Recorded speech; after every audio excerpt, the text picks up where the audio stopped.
The lead inside a pencil isn't actually lead. It's mostly graphite, which was discovered in England in the mid-1500s, giving birth to the pencil industry. In 1795, a French chemist invented a new type of pencil lead, made of graphite powder and clay fired in an oven, making it possible to produce leads with different hardness.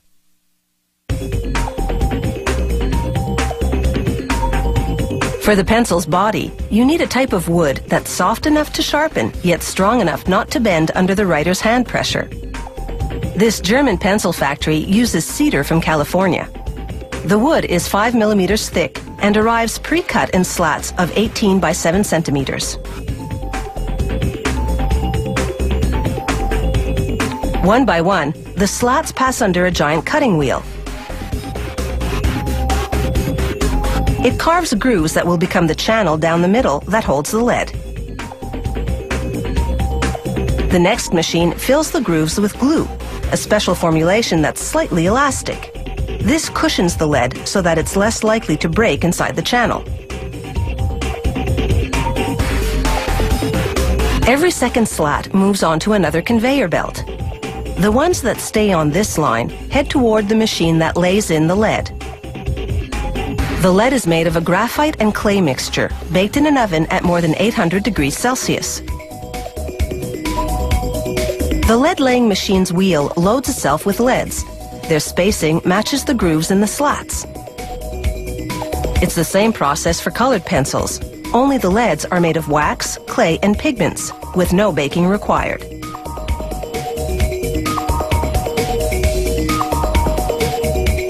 Now for the slats that move to that other conveyor belt. An automated arm flips each one over, slides it across a glue applicator, then drops it onto a leaded slat on the other conveyor belt.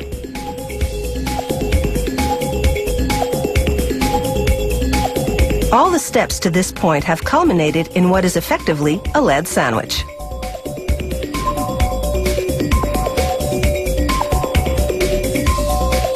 Now a plunger squeezes those sandwiches together with a full ton of pressure. It compresses them for an hour while the glue dries. After that, it's just a matter of slicing the sandwiches into pencils. This shaping machine makes the hexagonal profile in 2 steps. First, its upper cutter forms 3 sides on top, then its lower cutter shapes 3 sides on the bottom. As soon as the bottom side is cut, the pencils separate.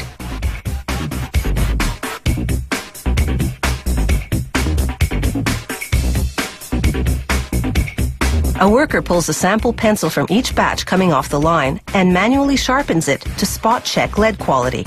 Then he applies force to the tip until it breaks. For a pencil to pass this strength test, it has to withstand at least 2 kilograms of force. Now it's time to dress that bare wood. One at a time, the pencils shoot through a device called a lacquering head. It coats the wood in paint, yellow in this case.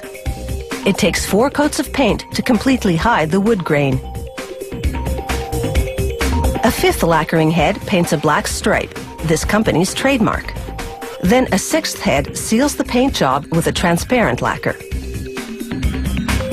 From the paint line, the pencils make their way to a stamping machine. At an astounding rate of 500 pencils a minute, the machine heat transfers foil lettering from a plastic film to the painted wood. Last stop, the rubber tip assembly machine. First, it squeezes the top of the pencil to slide on an aluminum ferrule. Then it inserts a rubber eraser into the ferrule's other end and squeezes that tight. European-style pencils have a painted cap instead, the color indicating how hard the lead is. After a coat of transparent sealer, the pencils take a series of dips in the first color, then once that dries, in the second color. The final coat is a high-gloss lacquer. The pencils are finally ready to roll across a grinding drum for sharpening.